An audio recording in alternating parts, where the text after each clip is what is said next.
Hello everyone, I am Roshan Kumar. I am going to explain you now a political party, the chapter 4 of political science class 10. यहाँ हम लोग political parties के बारे में पढ़ेंगे। सबसे पहले जानते हैं कि पॉलिटिकल पार्टी होता क्या है। एक group of people who come together to contest election and make a government is called political party. ऐसे लोगों का समूह जो इलेक्शन लड़ते हैं, सरकार बनाते हैं, वेलफेयर प्रोग्राम लाते हैं हमारे सामने, उसको पॉलिटिकल पार्टी कहते हैं। पॉलिटिकल पार्टी एक ग्रुप ऑफ पीपल होता है जिनका विचार, जिनका सोच एक तरीके का होता है। यानी हम कह सकते हैं एक तरीके के सोच और एक तरीके के विचार वाले लोग जो हैं एक जगह पे इकट्ठा होते हैं, उससे पॉलिटिकल पार्टी का फॉर्मेशन। पॉलिटिकल यदि कोई पार्टी होगा तो उसके 3 अंग होंगे। 3 अंग कौन कौन से होंगे? सबसे पहले लीडर का रहना जरूरी है, फिर एक्टिव मेंबर का रहना जरूरी है, और तीसरा होता है फॉलोअर्स। ये वो पहलू है जो क्या करता है, जनता को नेता से जोड़ने का काम करता है। तो यहाँ लीडर, एक्टिव मेंबर और फॉलोअर्स। फॉलोअर्स वो कड़ी है जो नेता को जनता से जोड़ने का काम करती है। फिर हम लोग जानेंगे फंक्शंस ऑफ पॉलिटिकल पार्टी। यानी पॉलिटिकल पार्टी होगा तो उसके काम क्या क्या रहेंगे। सबसे पहला वो क्या करेगा, कॉन्टेस्ट इलेक्शन, यानी इलेक्शन में पार्टिसिपेट करेगा। जो भी पॉलिटिकल पार्टी हमारे यहाँ वो क्या करती है, इलेक्शन में पार्टिसिपेट करती है। दूसरा क्या रहा है, डिफरेंट पॉलिसीज एंड प्रोग्राम जो है हम लोगों के लिए बनाती है। यानी अलग अलग पार्टी है, अलग अलग प्रोग्राम, अलग अलग पॉलिसीज हमारे सामने वो लेकर के आती है कि हम यदि जीत गए तो हम क्या सब सारी चीजें करेंगे। तीसरा कह रहा है मेक ए लॉ। ये तो हम लोग जान ही रहे 9th क्लास से ही कि लेजिस्लेटिव जो होती है वो हमारे लिए कानून बनाने का काम करती है। लेजिस्लेटिव होता कौन है, पॉलिटिकल पार्टी के लोग ही लेजिस्लेटिव में भी आते हैं। तो यहाँ पॉलिटिकल पार्टी ही लॉ मेकिंग का काम करती है। फिर चौथा है ये सरकार बनाती है और सरकार चलाती भी है। सरकार बनाने का काम भी पॉलिटिकल पार्टी है और सरकार चलाने का भी काम पॉलिटिकल पार्टी है। उसके बाद है रोल ऑफ ऑपोजिशन। जो पार्टी सेकेंड लार्जेस्ट पार्टी, जिसके पास सबसे ज्यादा वोट आई वो विनर पार्टी होगी, और दूसरी जो पार्टी होती है वो ऑपोजिशन का रोल अदा करती है। ऑपोजिशन का काम क्या होता है, सरकार के द्वारा किए जा रहे कार्यों का क्रिटिसाइज करना, पॉजिटिव और निगेटिव दोनों एस्पेक्ट को जनता के सामने रखना, ताकि हमारे देश का डेवलपमेंट सरकार अच्छे से कर सके। ठीक है, ताकि उसको राह दिखाने वाला एक पहलू होता है ऑपोजिशन। फिर है सेफ पब्लिक ओपिनियन। लोगों के मत, लोगों के विचारों को पॉलिटिकल पार्टी जानती है। हम लोगों के बीच में कभी कभी आती है, देखिएगा वहाँ पे सदस्य बनाने या मुद्दे को जानते हैं कि हम लोग का मुद्दा क्या क्या है, उनको जानते हैं। ठीक है, उसके बाद छठा है SS2 government machinery and welfare programmes. कहता है सरकार के द्वारा चलाए जा रहे जन कल्याणकारी योजनाओं को भी हमारे सामने पॉलिटिकल पार्टी ही पहुंचाती है। यानी हम देखेंगे कि यहाँ पे हमारे यहाँ प्रधानमंत्री आवास योजना है, टॉयलेट योजना है, PDS सिस्टम है। ठीक है, ये सब सारे सिस्टम के द्वारा, या नल जल योजना है, ये सारा चीज हमारे सामने जो पॉलिटिकल पार्टी ही लेकर आती है और ये योजनाएं सबको इंट्रोड्यूस करवाती है लोगों के सामने। फिर हम लोग जानेंगे नेसेसिटी, यानी पॉलिटिकल पार्टी की आवश्यकता क्यों है। आवश्यकता, इतने सारे फंक्शन जानने के बाद हमको पता चल जाता है कि इतने सारे फंक्शन से परफॉर्म करती है, इसलिए आवश्यकता है ताकि हमारे यहाँ इलेक्शन में पार्टिसिपेट करें, ताकि सरकार बना सके, ताकि सरकार चला सके, ताकि वेलफेयर प्रोग्राम्स ला सके, ताकि ऑपोजिशन का काम करा कर सके। ये सब सारी चीजें थी फंक्शंस एंड नेसेसिटी। अब हम लोग जानेंगे कि हमारे यहाँ कितनी पार्टी। सबसे पहले हम लोग जानते हैं कि हमारे यहाँ रजिस्टर्ड 750 पार्टियां हैं जो इलेक्शन कमीशन ऑफ इंडिया के द्वारा रजिस्टर्ड की गई है। इसमें से ज्यादातर जो पार्टियां वो सुसुप्तावस्था में, यानी एक्टिव मोड में नहीं है। रजिस्टर्ड तो है लेकिन एक्टिव नहीं। ठीक है, उसके बाद हम लोग जानते हैं पार्टियां हैं कितनी प्रकार की। तो 1 पार्टी, 2 पार्टी और मल्टी पार्टी सिस्टम। तो हम लोग जानते हैं 1 पार्टी स्टेट, 2 पार्टी स्टेट और multi party state. 1 party state का मतलब होता है सिर्फ सिंगल पार्टी हो। क्लास 9 में हम लोगों ने पढ़ा था चाइना क्या है, 1 पार्टी सिस्टम है जहाँ पे सिर्फ चाइनीज कम्युनिस्ट पार्टी। फिर 2 पार्टी सिस्टम, यानी जिस देश में मुख्यतः 2 ही पार्टियां क्या हो, 2 ही पार्टियों के बीच, मुख्यतः 2 ही पार्टियां हो, 2 ही पार्टियों के बीच हमेशा सीट का आधार होता हो, सरकारें बनाती हो। जैसे USA और UK। USA यानी अमेरिका को जब हम लोग देखते हैं तो वहाँ पे यहाँ रिपब्लिक पार्टी और डेमोक्रेटिक पार्टी। इंग्लैंड में जब हम लोग देखते हैं तो लिबरल पार्टी और कंजर्वेटिव पार्टी, जैसा कि हम लोग क्लास 9 में भी पढ़ा था इसके बारे में। ये 2 पार्टियां। फिर है मल्टी पार्टी सिस्टम जो इंडिया में देखने को मिलता है। मल्टी पार्टी सिस्टम इंडिया में क्यों है, क्योंकि हमारा जो देश है वो डाइवर्स है, डाइवर्सिटी है, बहुत सारे प्रकार के जाति, धर्म, समुदाय, कल्चर वाले लोग रहते हैं। तो एक या दो पार्टियां हम लोगों का प्रतिनिधित्व नहीं कर सकते, इसलिए हमारे यहाँ मल्टी पार्टी सिस्टम है। इंडिया में मल्टी पार्टी सिस्टम है, तो सरकार बनाने के लिए अलग अलग पार्टियां अलायंस बनाती हैं, कोएलिशन करती है और फिर सरकार बनाती है, जिसमें वर्तमान समय में एनडीए और यूपीए, बीजेपी गवर्नमेंट जो है जिसका गठबंधन है, उसको बीजेपी गवर्नमेंट का जो गठबंधन है, यानी अलग अलग पार्टीज के साथ जो गठबंधन की हुई है, उस अलायंस का नाम रखा है इन्होंने एनडीए, नेशनल डेमोक्रेटिक अलायंस। और कांग्रेस का जो गठबंधन है अलग अलग पार्टियों के साथ, उसका नाम रखा है यूपीए, यूनाइटेड प्रोग्रेसिव अलायंस। ये सारी चीजें थी, यानी इंडिया मल्टी पार्टी सिस्टम है, क्योंकि हमारे यहाँ डाइवर्सिटी है, डाइवर्सिटी वाले लोगों को प्रतिनिधित्व करने के लिए अलग अलग पार्टियों की आवश्यकता पड़ती है, इसलिए हमारे यहाँ multi party system. National parties के बारे में, यानी नेशनल पार्टी क्या होती है, स्टेट पार्टी क्या होती है और रिकॉग्नाइज पार्टी क्या होती है। सबसे पहले हम लोग जानते हैं रिकॉग्नाइज पार्टी के बारे में। रिकॉग्नाइज जो पार्टी है, बड़े बड़े जो पार्टियां होती है उसको अकॉर्डिंग टू देयर। अब हम लोग जानेंगे नेशनल पार्टीज के बारे में, जिसमें सबसे पहले हम लोग जानेंगे रिकॉग्नाइज पार्टी के बारे में। रिकॉग्नाइज पार्टी क्या है, कहता है इलेक्शन कमीशन क्या करती है, बड़ी बड़ी जो पार्टियां होती है उसको according to their interest symbol देती है और उन सिंबल का यूज ये इलेक्शंस में करती है, ठीक है। ये है रिकॉग्नाइज पॉलिटिकल पार्टी। फिर है स्टेट पार्टी। स्टेट पार्टी होने के लिए दो क्राइटेरिया है, इन दोनों को यदि पास करते हैं तब वो स्टेट पार्टी कहलाता है। जैसे पहला है 6% वोट, टोटल जो वोट पड़े हैं उसका 6% सिक्योर कर ले, और दूसरा 2 सीट जीत जाए उस लेजिस्लेटिव असेंबली में। जैसे बिहार का इलेक्शन है तो जितने वोट टोटल पड़े उसका 6% वोट यदि ले आता है और उसके साथ साथ 2 सीट जीत लेता है तो उसको स्टेट पार्टी कहते हैं। ये क्राइटेरिया तो समझ में आ गया। दूसरा है नेशनल पार्टी, ये थोड़ा कॉम्प्लेक्स है। नेशनल पार्टी होने के लिए 2 क्राइटेरिया, पहला, फिर हम लोग जानते हैं नेशनल पार्टी। नेशनल पार्टी के लिए लोकसभा में जितना टोटल वोट पड़ा है उसका 6% सिक्योर करे, और ये सिक्योर यदि नहीं कर पाए तो 4 स्टेटों में इलेक्शन लड़ता है। 4 स्टेटों में यदि इलेक्शन लड़ा है तो वो पॉपुलर है, तो नेशनल पार्टी कहला सकता है। इन दोनों में से कोई एक क्राइटेरिया, या तो 6% वोट सिक्योर कर ले या 4 स्टेटों में इलेक्शन लड़ता हो, और दूसरा क्राइटेरिया है 4 सीट जीत जाए लोकसभा में।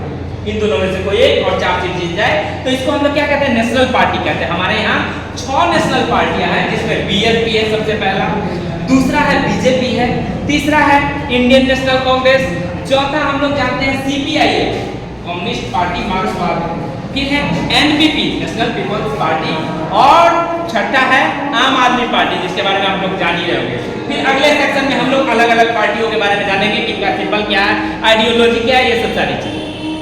जानेंगे स्टेट पार्टीज के बारे में। कुछ ऐसी पार्टी है जो अपने आप को स्टेट पार्टी से ऊपर मानती है, जैसे एक से अधिक राज्यों में उनके ब्रांचेज हैं, जैसे समाजवादी पार्टी देख लीजिए, राष्ट्रीय जनता दल देख लीजिए।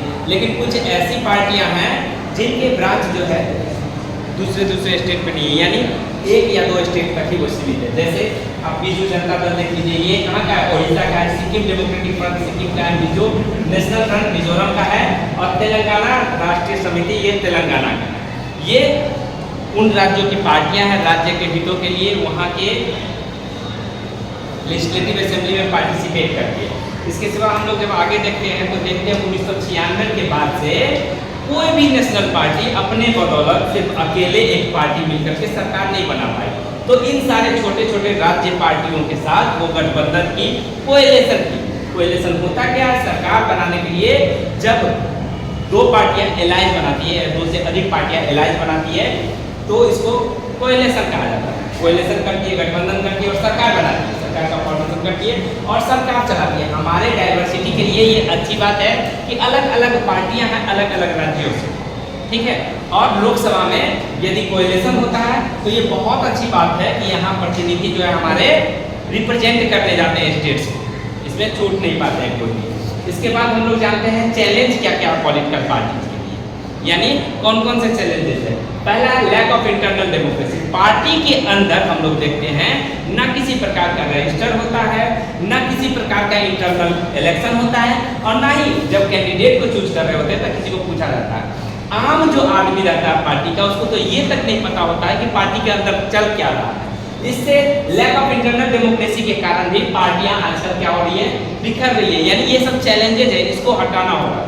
दूसरा चैलेंज है हमारे पास, top position always control by the member of the one family. कहता है जो टॉप पोजीशन होता है, यानी जैसे मान लीजिए मिनिस्ट्री ही डिस्ट्रीब्यूट करता है, या फिर जो टॉप पोजीशन है, अध्यक्ष है, उपाध्यक्ष है पार्टी का, तो ये सब सारा कोई एक पार्टी का ही व्यक्ति होता है, एक फैमिली मेंबर होता है, वही सारा कंट्रोल कर रहा होता है। जैसे आप राष्ट्रीय जनता दल लालू प्रसाद यादव की पार्टी को देख लीजिए, कांग्रेस को देख लीजिए, या फिर बीजेपी में आजकल दिख रही है, समाजवादी पार्टी को देख लीजिए। ये सब सारी पार्टियां जो टॉप लीडर्स होते हैं वही सारा चीज डिसाइड कर देते हैं, बाकी आम जो मेंबर्स होते हैं उनको नहीं पता होता है। तीसरा पॉइंट कह रहा है मनी एंड मसल्स पावर। यहाँ पे हम लोग मनी, टिकट जो पार्टी देती है वो पैसों के बदौलत दे देते हैं, या फिर मसल्स पावर पे, जैसे साहबुद्दीन देखते हैं, बिहार के सीमांत के साहबुद्दीन थे, या अनंत सिंह है, इस प्रकार के आदमियों को मसल्स पावर के कारण क्या दे दिया जाता है, टिकट दे दिया जाता है। क्या ये अच्छी बात है? मनी एंड मसल्स पावर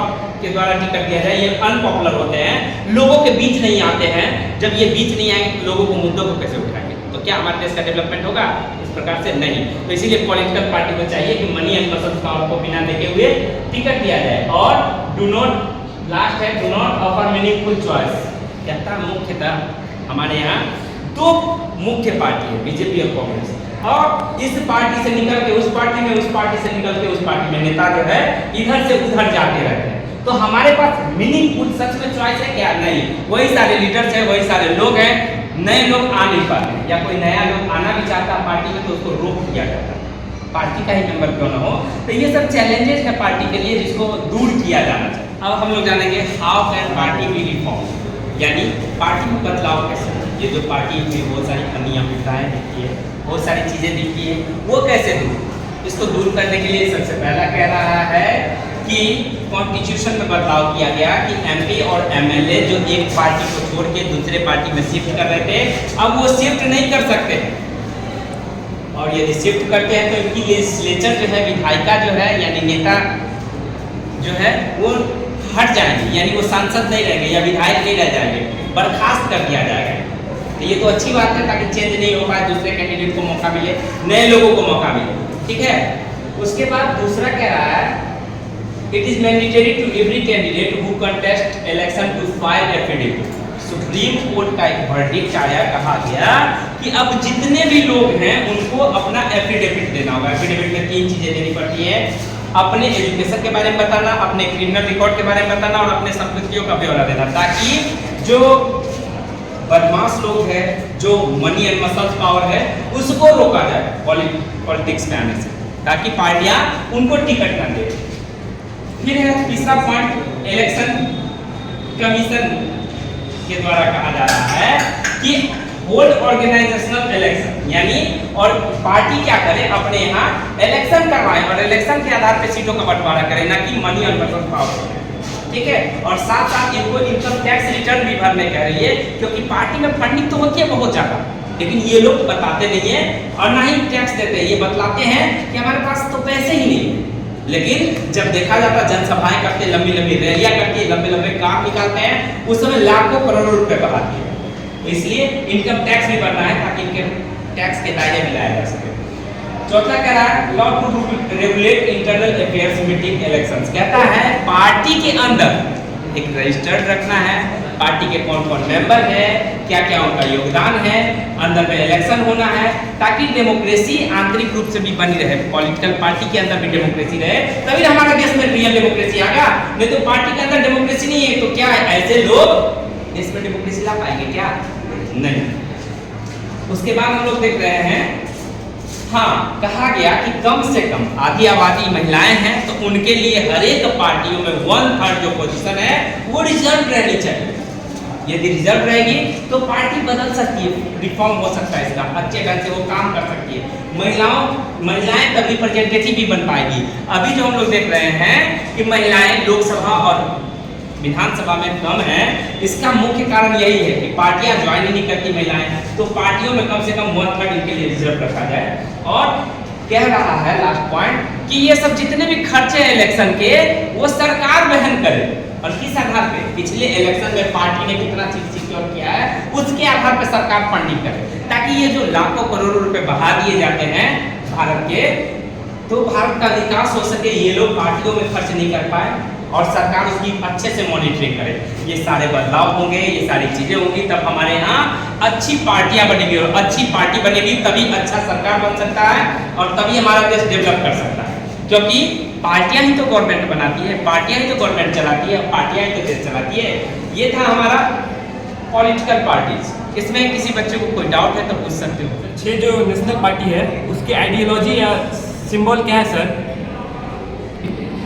सबसे पहला बच्चों ने क्वेश्चन किया है कि नेशनल जो पार्टियां हैं 6 उसकी आइडियोलॉजी क्या है, सिंबल क्या है, ठीक है, तो उसके बारे में हम जानते हैं। सबसे पहली पार्टी है बीएसपी। बीएसपी जो पार्टी है उसकी छाप है हाथी छाप। इसको कांसी राम ने स्थापित किया था 1984। ये जो पार्टी है इसकी आइडियोलॉजी है कि दलितों की, पिछड़ों की, ओबीसी की जो दबी हुई आवाज है उसको हम उठाएंगे। ये मुख्यतः यूपी, हरियाणा, उत्तर प्रदेश, इन सब सारे क्षेत्रों में फैली हुई है। फिर दूसरी पार्टी है बीजेपी। बीजेपी का जो सिंबल है वो है लोटस। इसको श्यामा प्रसाद मुखर्जी ने 1951 में बनाया। बाद में आगे चल के अटल बिहारी वाजपेयी और आडवाणी जी ने 1980 में फिर से स्थापित किया। इसका पहले जो नाम था भारतीय जनसंघ था, बाद में ये भारतीय जनता पार्टी 1980 में क्या है। इसकी आइडियोलॉजी क्या है, एंशिएंट जो कल्चर है, एंशिएंट चीजें हैं, भारतीय जो कल्चर है, भारतीय परंपरा है, उसको हम आगे बढ़ाएंगे और इसके साथ साथ दीनदयाल उपाध्याय का अंत्योदय योजना है उसको हम आगे बढ़ाएंगे। पार्टी अभी सत्ता में है, नेशनल डेमोक्रेटिक अलायंस जो अलायंस बनाई हुई है उसमें ये सत्ता में है 2014 से लेकर के रेगुलर। इसके बाद तीसरी पार्टी है सीपीआईएम यानी कम्युनिस्ट पार्टी मार्क्सिस्ट। ये पार्टी कम्युनिस्ट से घटी 1964 में, कम्युनिस्ट पार्टी बनी थी 1925 में। नेशनल पार्टी का जो क्राइटेरिया उसको फुलफिल नहीं की, इसकी वजह से उसको हटा दिया। सीपीआईएम अभी बंगाल में है, ममता बनर्जी की पार्टी को सपोर्ट कर रहा है। ये बात करता है दबे कुचले पिछड़े वर्ग की, सोशलिज्म की बात करता है। समाज यदि गरीबों का है तो गरीबों का धन पे अधिकार भी होना चाहिए, ये बात करता है सीपीआईएम। फिर हम लोग आईएनसी जानते हैं, इंडियन नेशनल कांग्रेस। ये सबसे पुरानी पार्टी है, 1885 में एगो ह्यूम के द्वारा ये स्थापित किया गया था, ठीक है। ये पार्टी जिसके अभी अध्यक्ष जो है राहुल गांधी है, ये सब लोग जान ही रहोगे। इसका जो छाप है वो है पंजा छाप, हाथ छाप, ठीक है। इसकी आइडियोलॉजी है कि हम सेक्युलरिज्म पे चलेंगे, यानी भारत एक सेक्युलर स्टेट होगा, हम सभी धर्मों का सम्मान करेंगे, सभी धर्मों का सम्मान किया जाएगा। भारत कल्चरली रूप से हमेशा से अलग अलग जाति, धर्म, समुदाय से संपन्न वाला देश रहा है, तो कांग्रेस कहती है कि हम सभी का सम्मान करेंगे, ठीक है। उसके बाद हम लोग पढ़ते हैं एनपीपी के बारे में, जिसका छाप है किताब छाप। यह पार्टी जो है 2012 में आई, पीए शर्मा इसके संस्थापक है, इसको नेशनल पीपुल्स पार्टी कहते हैं।